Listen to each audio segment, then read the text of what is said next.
Welcome back, MTG Joe here. Today we are going to look at the banned and restricted announcement for November 10th, what the impact is to Standard, and some early deck list ideas that you can take a look at in terms of what is potentially playable, decks that were reasonable but maybe outshined by VV, which, spoiler, is banned, amongst other cards. So VV Orniteer, Screaming Nemesis, and Prophecy Memory all banned in Standard. You'll get your wild cards for those. Pioneer, Heartfire Hero is banned, so the Little Mouse is seeing multiple format bans now. Notably, there are some bans that they listed for Brawl, things like Strip Mine, Chrome Mox, stuff like that. They mentioned in their Discord they are not giving you wildcards for those, which is kind of scummy, I would say. I don't understand why they can't forego 4 wildcards. It doesn't cost them anything, but just be mindful. Don't proactively craft those if you were planning on doing it just for the wildcards. So, big 2 decks kind of nerfed in this. Obviously, the VV Cauldron decks. Profs also limits potentially what could happen in the VV lists, kind of draw, discard profs list that was going around. So we're going to take a look at some decks. I will preface, Avatar is coming out next week. You're getting the early access this week. So if you're holding wildcards, unsure, might be best to just wait till the new set drops. We'd probably see some shakeup there. But this is for folks who already have some cards or just waiting to kind of shift into some other decks. So kind of looking in this in no specific order, we'll cover some deck lists. Based on the data we looked at leading up, I did a video on cards I thought that should be banned. The deck that had the highest win rate beyond VV in like recent tournament play is the Superior Spider-Man Reanimator deck. A sample of this from Strayed, they went 32-8 into Mythic. They got into like Mythic numbers here. So this is around the Superior Spider-Man Cavero Reanimation kind of Living End style deck. The core of the deck, what you're trying to do is put cards into your graveyard, and then you have Cavero enter as a copy of Bringer of the Last Gift. By doing this, it comes in and you get the cast trigger because it enters as a copy. So you get to bring back all your creatures from your graveyard. So it gives you kind of a value engine there. You also just have reanimation effects with things like Arden that can also bring back some effects. I don't know why it's not popping up, the visual. So with Arden, can also bring back some creatures, so you kind of get value engines there.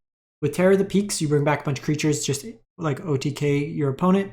The rest of the deck is just ways to put cards into your graveyard, give you some value engines like that. A cash grab, Bitter Triumph can force you to discard. Town Greeter is another way. Awaken the Honor Dead's removal and kind of works in that sense. Overlord of the Bailmark, another way to kind of fill your graveyard in that respect. Cavern can be used to name your human, which works for both the Arden and Cavero if you're hard casting. Riddler for kind of if they cut you off the graveyard, you can become Sultai, kind of fair game. And then just Terror Tide as a sweeper, Wreck for hate pieces, Keen Eye for the mirrors, Heritage Reclamation can deal with hate pieces, Intimidation Tactics. Probably can be just other discard now. This was pretty much brought in for VV. Duress for hand hates, Detect Intrusion as a protection style effect. Simic Omni is another deck that was popular. So this one here, built around Kona, Rescue Beastie, in conjunction with the Planet Lines. There was no mention of Omni. Omni was one of the cards I thought should have been banned. Just the play style's very repetitive. Just do they have it or not kind of gameplay check. With the Planet Lines, you can tap Kona, you put the Omni into play, and then you're basically just trying to draw through your deck. Meringues basically will find either Roiling Dragonstorms, stock ups, consult, and then eventually you can just pick up Meringue River Regents. With this version here, it doesn't have the infinite life. Sometimes they'll play the green Omen Dragon to gain you infinite life. You have Lost in the Maze as a protection effect for your tapped creatures, and then you're basically setting up, here's a bunch of lethal dragons, and I have Counterspell backup to protect against anything you're trying to do. The Bloomvine Vision is the kind of infinite life version. Surik against heavy targeted removal decks can kind of become Simic Midrange, or you have Heritage Reclamation in here as a way to blow up hate pieces, Fresh Start as removal, Detect Intrusion as a counter for instant, sorcery, or triggered abilities. Corroding Dragonstorm's an alt win condition as well, so if your opponent can kind of outpace your life. Once you have the Omni out, it's free to cast, and then Unable to Scream as more kind of removal for creatures. Dimir Midrange, probably one of the top decks. I thought Enduring Curiosity should see a ban.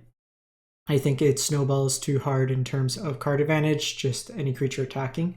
Fabloom Trick might be a card that you might want to consider if you are seeing a lot of Dimir. It's kind of the mirror breaker, but this deck here, just a bunch of cheap removal, stabs, long goodbye, shoot the sheriff, strategic betrayals, bitter triumphs, and then you're just going to try to grind down your opponent. The Azorius Beastbinder might be better served as just more 3-drops, other 2-drops in the slot. This was used to tap down things like Cauldron or VV.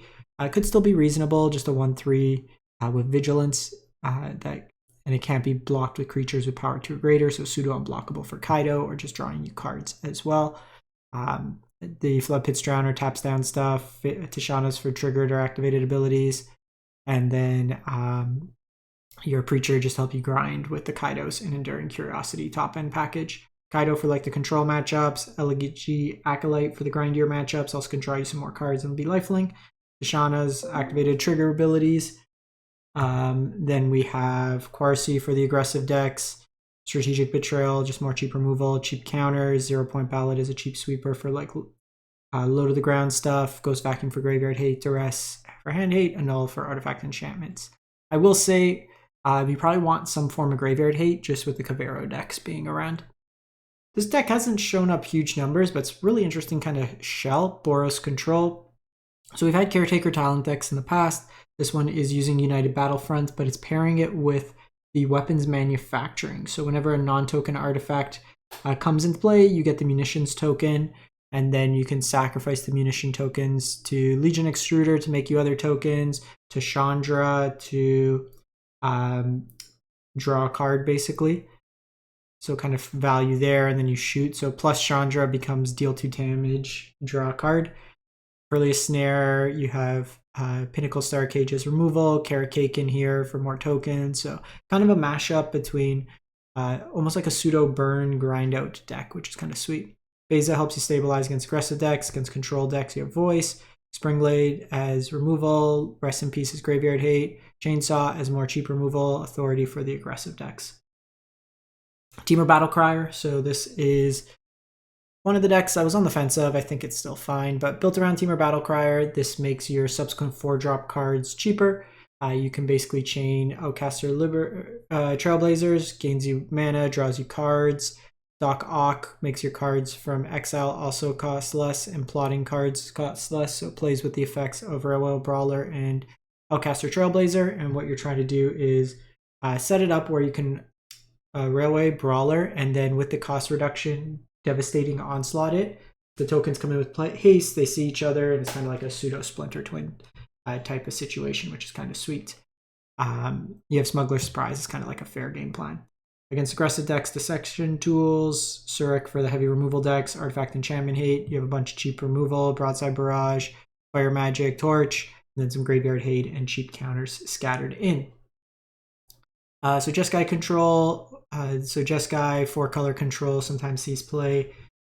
Those are all kind of in the same vein. The Jeskai ones are playing some creatures in Shiko, but this you have like this version of just kind of a cheap control deck. I believe this was also like another cheap control deck. Sorry, not cheap control. Colored 2-color control deck. So you have the Jeskai version, which gives you more direct burn. We won't go through like card by card, but give you some examples here. You have like the burn package, Lightning Helix. Shiko can also go face. Jeskai Revelation could go face. So it gives you some ammo there with like the Dragon package. Then you have more dedicated hard control. This one's from Gluck. So this one here has like Ugin on the top end, a couple of Elspeths, one Quantum Riddler and Bezas, and then just a whole bunch of cheap interaction, card draw. So this one's more like Drago pseudo tap-out control. The other one's a like tempo control, I would say. Like the old Jeskai modern decks, you can pivot pretty quickly into becoming a burn deck. So both of these provide some options in terms of the control enjoyers. So I'll feature both of these as well. We have mono green Stompy, and then we'll have Simic Stompy. So for mono green, they share similar shells. Your Ouroboroi deck that just kind of snowballs, makes your creatures really big. Simic Might lets you redistribute its power, so with things like Giant Growth plays pretty nice. Elf helps you get ahead, you have some protection effects.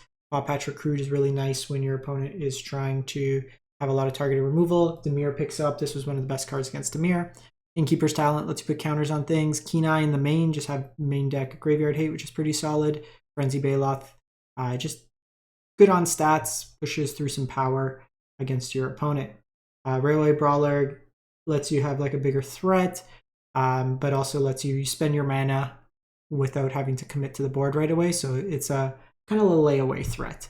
Surik in here for the heavy targeted removal, Scrap Shooter, Artifact Enchantment Hate, Torpor Orb for things with ETBs, Heritage Reclamation, Artifact Enchantment, Graveyard Hate, more protection effects, and hard-hitting questions as fight effects.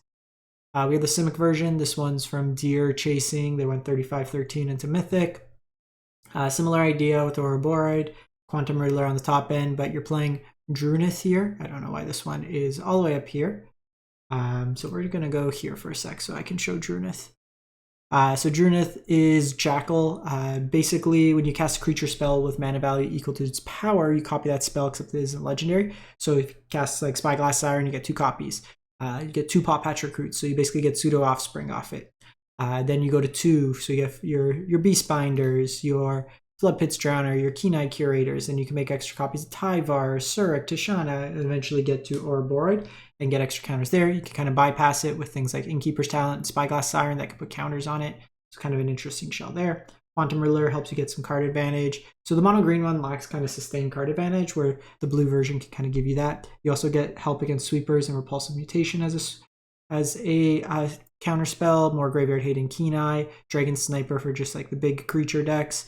Insidious Fungus deals with artifact enchantments and then able to scream against, like, at the time, Screaming Nemesis, which is a pain for these decks. And then the last deck, again, I don't know how big in terms of sample size, but MEI, 22-9 with Bant Birds. Yes, the Chocobos from Final Fantasy was very popular deck in early access. This one's actually 4-color. We have Sinkhole Surveyor in here as well. Bird Scout, so just Multiversal Passage, Starting Town, Cavern of Souls, Secluded Courtyard, all play into the bird effect. Traveling Chocobo gives you card advantage off the top, doubles landfall triggers, which plays into the deck. You have Choco Seeker of Paradise, and then Bart's as a cheap creature that can fight and deal damage. Mockingbird copies your stuff. You have Plum Kriya's protection, Goose Mother, and then Valley Quest Caller, and a cheeky Healer Hawk for lifelink. Against heavy removal decks, you have Jackdaw that can bring back stuff, Shelter for the red-based aggressive decks, Siege Ship Impact as another kind of effect here, just for Artifact Enchantments Hate, Graveyard Hate, ETB Hate, then some cheap counters and Seam Rip for removal. The other one deck that I forgot to include here, but I'll try to find a list that doesn't have Screaming Nemesis.